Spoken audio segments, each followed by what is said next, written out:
नमस्कार, आप देख रहे हैं न्यूज इंडिया। आपके साथ मैं हूं अभिषेक। बुलेटिन की शुरुआत इस वक्त की बड़ी खबर से करेंगे। कांग्रेस नेता सचिन पायलट का गहलोत सरकार पर हमला। यह बड़ी खबर आपको बता रहे हैं। गहलोत सरकार के खिलाफ एक तरीके से कहें तो सचिन पायलट ने फिर से मोर्चा खोल दिया है। एक दिन का अनशन करेंगे सचिन पायलट। 11 अप्रैल को अनशन करने वाले हैं। आपको बता दें कि बीजेपी सरकार के भ्रष्टाचार की जांच का वादा किया था।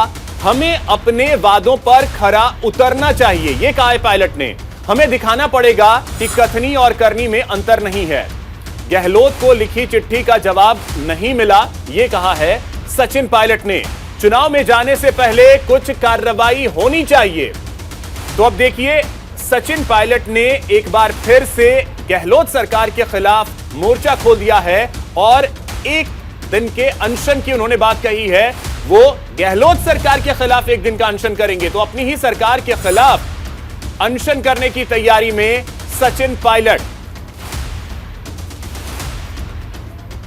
विपक्ष में रहते हुए हमारी जो विश्वसनीयता थी वो तभी कायम रह सकती है जब हम अपनी बात पर खरा उतरें। इसको लेकर मैं बहुत चिंतित था और आज से लगभग साल सवा साल पहले मैंने मुख्यमंत्री अशोक गहलोत जी को चिट्ठी लिखी। उनको मैंने कहा, वो चिट्ठी मेरे साथ है, मेरे सामने है। मैंने बड़े विस्तार से पूरे घटनाक्रम का विवरण उसमें रखा और मैंने कहा कि हमारी सरकार को बने अब लगभग 3.5 साल हो गए। उस समय अब समय आ गया कि हम लोग अपने वादों पर खरा उतरें। जो आरोप हमने लगाए थे, गहलोत जी ने लगाए, मैंने लगाए, भूमाफिया के, शराब माफिया के, खनन माफिया के, 9TP को लेकर, ललित मोदी को लेकर, खान माफिया को लेकर, खान का बड़ा घोटाला हुआ था, वो सारे पब्लिक डोमेन में हैं।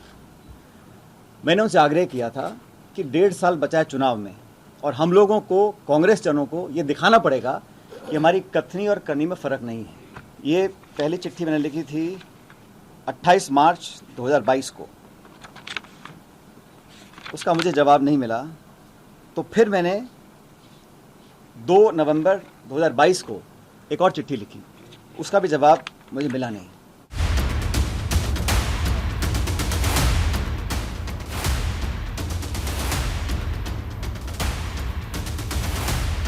तो चलिए, इसी पे बातचीत करने के लिए और अधिक जानकारी के साथ हमारी सहयोगी छवि हमारे साथ जयपुर से जुड़ रही हैं और रवि हमारे साथ दिल्ली से जुड़ रहे हैं। छवि, सबसे पहले आपके पास आ रहे हैं।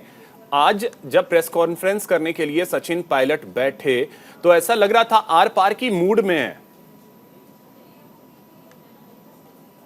बिल्कुल, निश्चित रूप से जब सचिन पायलट की प्रेस कॉन्फ्रेंस की चर्चाएं शुरू हुई, उसी के बाद से ये लगने लग गया था कि आज कुछ बड़ा होने वाला है, क्योंकि जिस तरह से माहौल बनाया गया उसे साफ था कि आज कुछ बड़ा होने वाला है। और कुछ ऐसा हुआ भी है, क्योंकि जिस तरह से सचिन पायलट ने सीधे सीधे अशोक गहलोत को घेरा है और साथ में वसुंधरा राजे पर भी कई प्रहार किए हैं। साफ तौर पर उनका आरोप है कि वसुंधरा राजे काल में कुछ घोटाले हुए थे, जिसमें खान घोटाला जो सबसे बड़ा घोटाला बताया जाता है, लगभग 45,000 करोड़ का वो घोटाला था।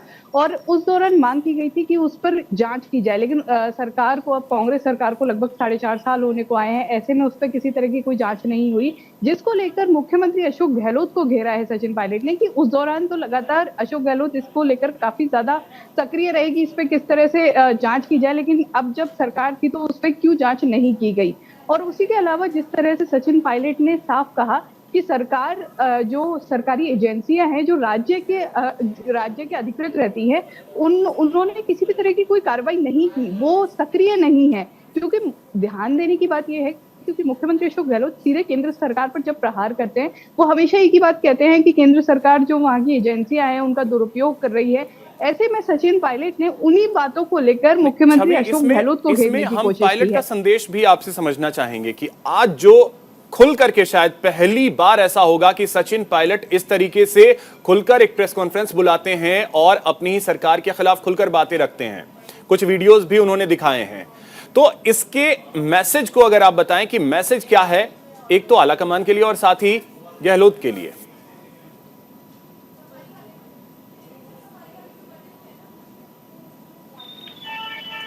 छवि, आवाज मिल रही है आपको? जी बिल्कुल, निश्चित तौर पे जिस तरह से आज वीडियोस दिखाए गए, उन वीडियोस में मुख्यमंत्री अशोक गहलोत की वो सारे बयान थे जो उन्होंने भ्रष्टाचार को लेकर दिए। पुराने बयान थे, लगभग 4 साल पुराने बयान उसमें दिखाए गए। तो एक पूरा कह सकते हैं लाइब्रेरी थी वहां पर मुख्यमंत्री अशोक गहलोत के बयानों की, और उनके जरिए ये प्रहार किया गया है कि जब पहले मुख्यमंत्री ये बात कहते थे कि जांच होनी चाहिए, लेकिन अब जांच नहीं कर रहे हैं, तो एक साफ तौर पर संदेश दिया गया है कि अब सचिन पायलट चुप नहीं बैठने वाले हैं, अपनी ही सरकार को घेरने वाले हैं। क्योंकि जिस तरह रंधावा जो प्रभारी हैं कांग्रेस के राजस्थान से, उन्होंने 2 दिन पहले ही एक बयान दिया था और कहा था कि अगर पार्टी की कोई शिकायत है किसी नेता को तो वो खुद आके बताए, लेकिन अगर किसी तरह से मीडिया प्लेटफॉर्म पर या सोशल मीडिया के जरिए करते हैं तो इस पर कार्रवाई की जाएगी। तो साफ तौर पर तो क्या पायलट पे भी कार्रवाई होगी, ये भी अहम होगा। ठीक है, छवि आते हैं आपके पास। रवि एक बार फिर से आपके पास आ रहे हैं। अब एक चीज आपसे रवि समझना चाहेंगे, सचिन पायलट ने आज जो कुछ भी जयपुर में कहा है, आला कमान के लिए क्या मैसेज, और आला कमान अब इसे किस तरीके से लेगा? क्योंकि अक्सर कहा जाता है कि पार्टी फोरम पर आकर के बात करें, जो प्लेटफॉर्म उचित दिया गया उस पर बात करें, मीडिया में या सोशल मीडिया पे बातें ना रखें। अभिषेक, देखिए अब ये सारी बातें बहुत आगे निकल चुकी है, पार्टी फोरम से बहुत ही आगे ये बात जा चुकी है। नाराजगी आज ठीक है, विधानसभा चुनाव के बाद से लगातार सचिन पायलट और अशोक गहलोत के बीच में नाराजगी बनी, और आपने देखा होगा कि भारत जोड़ो यात्रा के दौरान सचिन पायलट पर आरोप जो है अशोक गहलोत ने लगाए थे, फिर सचिन पायलट का रिएक्शन निकल कर आया था। तो लड़ाई बहुत अब आगे जा चुकी है, और इसका देखना ये होगा कि विधानसभा चुनाव पर कितना असर पड़ेगा, क्योंकि जिस तरीके के सवाल सचिन पायलट ने पर अपने मंत्री को कटघरे में खड़ा किया, तो जाहिर सी बात है पार्टी को उठाना बढ़ सकता है। और तब आला कमान लगातार आप जब इस्तीफे की बात हो रही थी, पहुंचे थे सोनिया गांधी बात हुई थी, उसके बाद बात नहीं बन पाई, हाँ प्रभारी इस्तीफा देना पड़ गया था, जयमाला भी हो गया, फिर भी आए, उसको इसी तरह का बना हुआ बड़े नेताओं। तो आप ये कि डिसाइड नहीं करता। तो इस वक्त रवि रोक रहा हूं आपको, रामलाल शर्मा जी हमारे साथ जुड़ गए हैं, बीजेपी के प्रवक्ता भी हैं, विधायक भी हैं वो। रामलाल जी, बहुत स्वागत है आपका न्यूज इंडिया पर। जी धन्यवाद सर, सचिन पायलट ने आज एक प्रेस कॉन्फ्रेंस की है, हालांकि आप अब ये तो नहीं कह सकते कि ये पार्टी का अंदर का मामला हो सकता है, क्योंकि उन्होंने सरकार को घेरा है, गहलोत सरकार को घेरा है। देखिए, राजस्थान के अंदर जब से सरकार कांग्रेस की बनी है तभी से अंतर्द्वंद इनका चल रहा है, और इनके अंतर्द्वंद का नुकसान राजस्थान की आम जनता को हो रहा है। आज सचिन पायलट जी ने जिन बिंदु को उठाया, सरकार को घेरने की कोशिश की, भूमाफियाओं के काम हो रहे हैं, जनता के काम नहीं हो रहे, योजनाएं क्रियान्वित नहीं हो रही है, क्राइम अनकंट्रोल है, तो ये तमाम मुद्दे वाजिब है, भारतीय जनता पार्टी लगातार उठाती आई है। इन मुद्दों के ऊपर कई बार सरकार का ध्यान दिलाने के लिए सड़क पे उतरे हैं, सदन के अंदर में मामले उठाए हैं। मेरी तो एक सलाह है सचिन पायलट जी को कि वास्तव में आपके मन में दर्द और पीड़ा है तो आप कांग्रेस की प्राथमिक सदस्यता से इस्तीफा दीजिए और आइए जनता के बीच में लड़ाई लड़िए, गहलोत सरकार के खिलाफ लड़िए, गहलोत के मतलब बीजेपी में बुला रहे हैं रामलाल जी, बीजेपी में बुला रहे हैं? नहीं, बीजेपी में नहीं बुला रहा, मैं तो कह रहा हूँ कि कांग्रेस की अगर इतनी नाराजगी है, पीड़ा जनता की है आपके मन में, तो आपको कांग्रेस से इस्तीफा देके जनता की लड़ाई सड़क पे लड़नी चाहिए। मैं ये नहीं कह रहा कि आप बीजेपी के दामन तानिए या आम आदमी के दामन तानिए या और किसी पार्टी में जाइए, लेकिन जनता के दर्द को अगर वास्तविकता के नहीं, तो इसमें दर्द एग्जैक्टली रामलाल शर्मा जी, दर्द जो है सचिन पायलट का कांग्रेसी कार्यकर्ताओं के लिए भी था, जिसमें उनका यह कहना था कि बीजेपी के सरकार में 2013 से 18 में 5 सालों में जो भ्रष्टाचार हुए, जिसे हमने उजागर किया और हम सत्ता में आए, उस पर एक्शंस नहीं लिए गए, ये भी उनका कहना है। देखिए, भारतीय जनता पार्टी के सरकार के समय अगर भ्रष्टाचार हुए हैं तो 5 साल में आपकी सरकार है ना, आप जांच कराओ, उनकी दोषी है उनको जेल की सलाखों के पीछे भेजो। आप किसको डराने की बात कर रहे हो? आप सिर्फ जनता को गुमराह करने की बात कर रहे हो। आप के अंतर्द्वंद की लड़ाई को आप बीजेपी पर डाइवर्ट करना चाह रहे हो, वो गलत है, अनुचित है। आपको अगर लड़ाई लड़नी है तो कांग्रेस की नीतियों के विरुद्ध लड़नी है तो आप सड़क पे आइए, लड़िए ना, कौन मना कर रहा है आपको?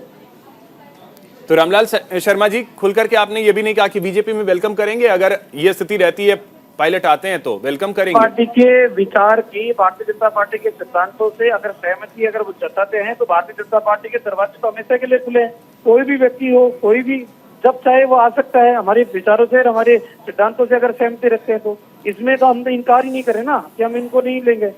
नहीं, एक ऑफर सचिन पायलट को हनुमान बेनीवाल की तरफ से भी दिया गया था। हनुमान बेनीवाल अक्सर आपके साथ मिलकर के चुनाव लड़ते रहे हैं, लेकिन उन्होंने सचिन पायलट को एक ऑफर दिया था। तो अगर सचिन पायलट और हनुमान बेनीवाल साथ आते हैं तो नुकसान तो फिर आपका होगा। देखिए, हमारे को नुकसान किसी भी नहीं है, ना पार्टी से है ना व्यक्ति से। भारतीय जनता पार्टी एक केडर बेस्ड पार्टी है और केडर बेस्ड पार्टी होने के नाते हमें कार्यकर्ताओं के ऊपर विश्वास है, कार्यकर्ताओं के परिश्रम के ऊपर विश्वास है। चलिए, बहुत शुक्रिया रामलाल शर्मा जी हमारे साथ जुड़ने के लिए और बातचीत करने के लिए। तो अब देखिए, यह स्थिति बनती दिख रही है राजस्थान की, जहां पे कांग्रेस में फिर से घमासान शुरू होने वाला है, ऐसा साफ तौर पे अब लग रहा है। छवि हमारे साथ बनी हुई है। छवि, आवाज मिल रही है आपको? छवि, बिल्कुल छवि, अब यही चीज आपसे समझना चाहेंगे, जैसे रामलाल शर्मा जी कह रहे थे कि सचिन पायलट को अगर इतनी परेशानी है तो प्राथमिक सदस्यता से इस्तीफा दें कांग्रेस की और सड़क पे आए।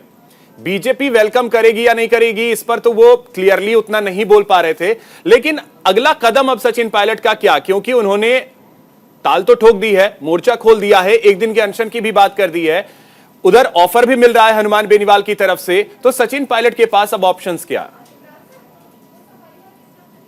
देखिए, निमंत्रण की अगर बात करें तो बीजेपी तो पहले भी कई बार सचिन पायलट को निमंत्रण दे चुकी है। हनुमान बेनीवाल की तरफ से निमंत्रण आ चुका है और चर्चाएं तो ये भी हैं कि आप पार्टी भी लगातार उनके संपर्क में है, लेकिन ये सभी एक कयास है। और जिस तरह से अभी रामलाल जी ने खुद ने कहा कि वो तो बुला ही रहे हैं उनको वहां पर, लेकिन सचिन पायलट का क्या इसके बाद आगे कदम रहता है, ये सबसे ज्यादा समझने की बात है। क्योंकि अगर सचिन पायलट कहीं और जाना चाहते तो वो पहले भी जा सकते थे, क्योंकि जिस तरह के पूरे घटनाक्रम रहे, मानेसर का घटनाक्रम था और उसके अलावा और भी जो लगातार घटनाक्रम रहे, उसके बाद कह सकते हैं कि वो कहीं और पहले भी जा सकते थे। लेकिन सचिन पायलट ने कांग्रेस में रहते हुए जिस तरह से कंटिन्यूस अपनी आवाज अपनी ही सरकार के खिलाफ उठाई है, वो समझने की चीज है कि उसके पीछे का सबसे बड़ा रीजन क्या है। क्योंकि अभी भी लगभग 4.5 साल हो चुके हैं, लगातार कहा जा रहा था कि मुख्यमंत्री बदल सकते हैं या फिर कुछ और बदलाव हो सकते हैं, लेकिन ऐसा कुछ हुआ नहीं, जिसके बाद सचिन पायलट काफी समय के लिए। ठीक है छवि, बने रहिए, आते हैं आपके पास फिर से। रवि हमारे साथ बने हुए हैं दिल्ली से। रवि, अब अगर यह स्थिति रहती है राजस्थान में, बहुत कम वक्त बचा है, इसी साल नवंबर में चुनाव होने हैं राजस्थान में और फिर अगले साल लोकसभा के चुनाव, जहां पार्टी ये दावे कर रही थी कि पार्टी एकजुट है, मजबूती से हम आगे बढ़ रहे हैं, हमारे अंदर अंतरकलह कहीं कुछ नहीं है, और अगर राजस्थान में कुछ भी उलट पुलट होता है फिर आलाकमान क्या करेगा? क्योंकि सचिन पायलट आज के डेट में कांग्रेस के लिए भी इंपॉर्टेंट है और कांग्रेस भी इंपॉर्टेंट है सचिन पायलट के लिए। अभिषेक, देखिए, एक बात तो सचिन पायलट को लेकर जो अटकलें चल रही थी कि वो दल बदल सकते हैं, अपनी पार्टी बना सकते हैं, कहीं और जा सकते हैं, पर इस प्रेस कॉन्फ्रेंस के बाद इस बात को कहा जाता है कि सचिन पायलट अभी कहीं जाने वाले नहीं है। कांग्रेस पार्टी के अंदर ही रहकर वो तो अपनी जो उनकी लड़ाई है वो लड़ते रहेंगे। तीखा प्रहार जो मुख्यमंत्री के ऊपर किया है, पर कांग्रेस आलाकमान के ऊपर कोई बड़ी टिप्पणी और कोई बड़ा बयान सचिन पायलट ने नहीं दिया है। तो ये बात स्पष्ट है कि पार्टी के अंदर ही सचिन पायलट अपनी बात रखते रहेंगे और मांग है, देखना होगा कि कांग्रेस का जो हाईकमान है वो उनकी मांग से कितना स्पष्ट होता है, नहीं होता है, पर नजर आ रही है। नुकसान के इस तरह के नुकसान सरकार के होता है और सरकार को एक अच्छा खासा नुकसान विधानसभा में उठाना पड़ सकता है। पहले अगर कांग्रेस का बड़े कदम अगर नहीं, जिस तरीके से लगातार वो अपनी अशोक गहलोत पर हमला कर रहे हैं और एक बात का जिक्र कर रहे हैं कि जिस के जरिए और जिन बातों का उन्होंने किया था चुनाव से पहले जनता गए थे, नहीं, और अब रवि इसमें बात ये भी है ना, क्योंकि अब ये जो मोर्चा सचिन पायलट ने खोला है यहीं तक तो सीमित है नहीं, क्योंकि अब 11 तारीख को उन्होंने अनशन की बात कही है, अनशन के बाद वो फिर क्या करेंगे इसका इंतजार रहेगा। तो उन्होंने तो एक लड़ाई सी छेड़ दी है अपनी ही सरकार के खिलाफ, तो ये आला कमान किस तरीके से लेगा ये भी तो इंपॉर्टेंट हो जाता है। बिल्कुल, देखिए, ये भी जो वो आला कमान सौंपते रहे हैं वो अशोक गहलोत पक्ष में देते हैं। अब फिर से एक बगावत पायलट की तरफ से आगे शुरू हो गई। तब कांग्रेस आला कमान वो क्या रूप तैयार करता है, पर जब वो उनका चलिए, तो ये जो आज पायलट ने मोर्चा खोला है और राजस्थान कांग्रेस में एक बार फिर से कला अब तो खुल करके सामने आ गई है। ये कला कहां जाकर रुकती है, ये देखना अहम होगा। बहुत शुक्रिया रवि आपका, और साथ ही साथ छवि आपका भी बहुत शुक्रिया तमाम जानकारी के लिए। अब रुक करेंगे अगली खबर की ओर। बड़ी खबर है, अयोध्या पहुंचे हैं महाराष्ट्र के मुख्यमंत्री एकनाथ शिंदे। आज रामलला के दर्शन करेंगे, सीएम योगी से भी शाम में मुलाकात करेंगे जब वो वापस लखनऊ लौटेंगे।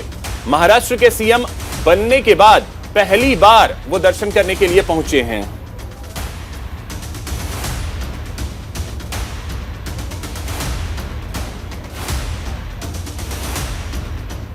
तो आपको बता दें कि महाराष्ट्र के मुख्यमंत्री एकनाथ शिंदे रामलला के दर्शन करने के लिए पहुंचे हैं।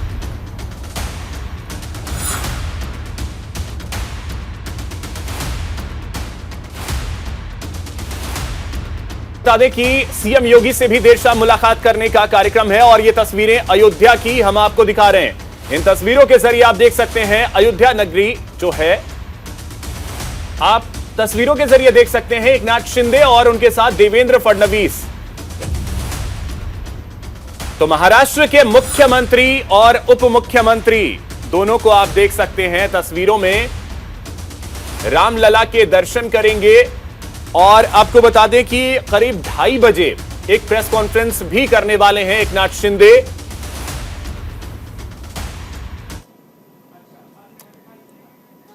तो अब देखिए, रामलला के दर्शन करने के लिए पहुंचे थे, तो जब अयोध्या पहुंचे उसके बाद रोड शो करते नजर आए। पूरे शहर को अगर कहें तो भगवा रंग से पाट दिया गया है। पोस्टर्स, बैनर्स जगह जगह पर लगाए गए हैं, और ये तस्वीरें हम आपको दिखा रहे हैं अयोध्या की। और इसी बीच एक बड़ी खबर आपको बता दें, पंजाब में भगोड़े अमृतपाल को लेकर अलर्ट। पंजाब पुलिस की कई इलाकों में छापेमारी चल रही है। बठिंडा में पुलिस ने फ्लैग मार्च निकाला है। बठिंडा रेंज एडीजीपी सुरेंद्र पाल सिंह का बयान भी सामने आया है। अमृतपाल की गिरफ्तारी की तैयारी पूरी, यह कहा गया है एडीजीपी की तरफ से। तो यह बड़ी खबर आपको बता रहे हैं। अमृतपाल की गिरफ्तारी के लिए लगातार प्रयास किए जा रहे हैं, लेकिन फिलहाल इसमें कोई कामयाबी मिलती हुई नजर नहीं आ रही है। आपको बता दें कि पंजाब पुलिस लगातार इस प्रयास में है कि भगोड़े अमृतपाल को गिरफ्तार कर लिया जाए, और इसी को लेकर के पूरे पंजाब में अलर्ट है। पंजाब पुलिस के प्रयास अभी तक विफल ही रहे हैं, और अभी तक गिरफ्तारी नहीं हो पाई है अमृतपाल की। तो ये सर रिलीजियस फंक्शन हमारे वहाँ depending on the crowd and pilgrims that we expect over there, उसके कॉरस्पॉन्डिंगली हम उसको इम्प्रोवाइज करते रहते हैं। तो काफ़ी कॉम्प्रिहेंसिव अरेंजमेंट्स हैं, तो public should be very very confident about thing, will handle it very nicely. अब तो सदा तैयार हैं, उसके लिए वेट करने की तो जरूरत ही नहीं है। अमृतपाल तो आज आ जाए, कल आ जाए, परसों आ जाए, जब भी वो आना चाहता है he is welcome. So we require, the law requires him, he can drop in any time. Why he has to wait for the 13th or the 14th for that matter? नहीं, ऐसा नहीं है। हमारा काम फैसिलिटेशन का है। हम तो जब ज़्यादा क्राउड आएगी तो नेचुरली उतनी ज़्यादा फोर्स चाहिए होगी ताकि उसको फैसिलिटेट किया जा सके। बहुत से ट्रक आएंगे, गाड़ियाँ आएंगी, ट्रैफिक मैनेजमेंट करनी पड़ेगी, लॉ एंड ऑर्डर देखना पड़ेगा। और अब चलिए बात करते हैं प्रधानमंत्री नरेंद्र मोदी की, जो कि कर्नाटक में आज है। और आपको बता दें कि यहां प्रधानमंत्री का अलग अंदाज भी देखने को मिला है। बांदीपुर टाइगर रिजर्व का दौरा कर रहे हैं, और आपको बता दें कि ये 2 तस्वीरें हम आपको दिखा रहे हैं। पीएम मोदी का एक नया लुक, ये तस्वीर आप देखिए, और जंगल सफारी की तस्वीरें।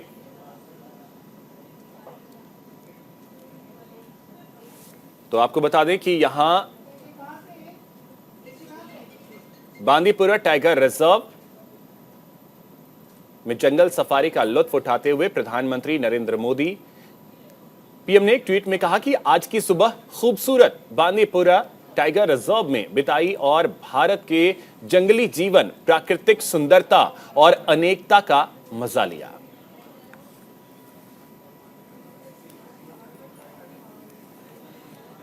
वाराणसी से खबर है, जहां आपको बता दें कि बिहार के मंत्री तेज प्रताप यादव के साथ हुए बदसलूकी के मामले में अब होटल प्रबंधन का बयान भी सामने आ गया है। मैनेजर के मुताबिक तेज प्रताप यादव के रूम को खाली नहीं कराया गया था और न ही उसमें से कोई सामान निकाला गया। मैनेजर ने बताया कि होटल में रूम सिर्फ एक दिन के लिए बुक था। इसके साथ ही होटल प्रबंधन की तरफ से तेज प्रताप यादव पर बिल न देने का भी आरोप लगाया गया है।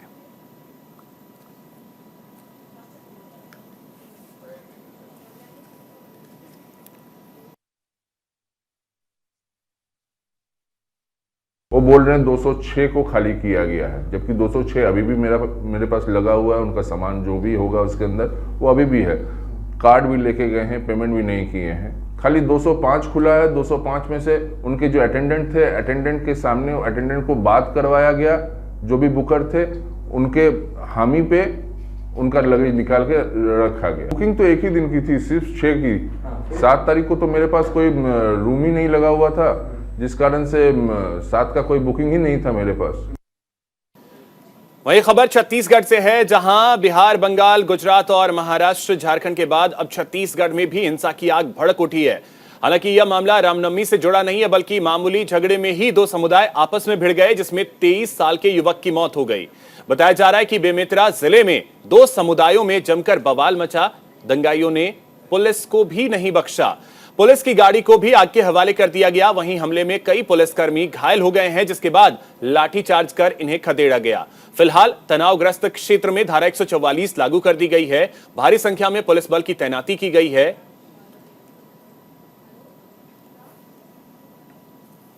पक्षों में झगड़ा हुआ है और इस विवाद बहुत बढ़ गया है और इसमें एक 23 साल का लड़का है, उसकी मृत्यु हो गई है। और इसके बाद बॉडी निकालने के लिए जब पुलिस टीम आई है उन पर भी हमला हुआ है, जिसमें एएसआई ठाकुर, उनको सिर पर गंभीर चोट आई है, जो अभी वर्तमान में हॉस्पिटल में है, और अन्य 2 पुलिसकर्मियों को भी चोट लगी है, जिस पर मौके पर तुरंत मैं और कलेक्टर साहब और तमाम अधिकारी पहुंचे हैं। अभी घटना लगभग कंट्रोल पर है जी। और ये घटना सुबह बच्चों के आपस में विवाद और साइकिल में गिरने के से शुरुआत हुई थी और उसको लेकर गांव में 2 पक्ष में विवाद हुआ था और चौराहे पे ये हल बैठे थे कि इसको हल किया जाए और क्यों विवाद हुआ, क्या हुआ करके बच्चों से शुरुआत हुई और बड़े तक पहुंची और उसमें वाद विवाद हुआ और इसमें से एक पक्ष का एक की चोट लगी और उसमें गंभीर चोट होने के कारण उसकी मृत्यु भी हो गई है। तो फिलहाल इस बुलेटिन में इतना ही। नमस्कार।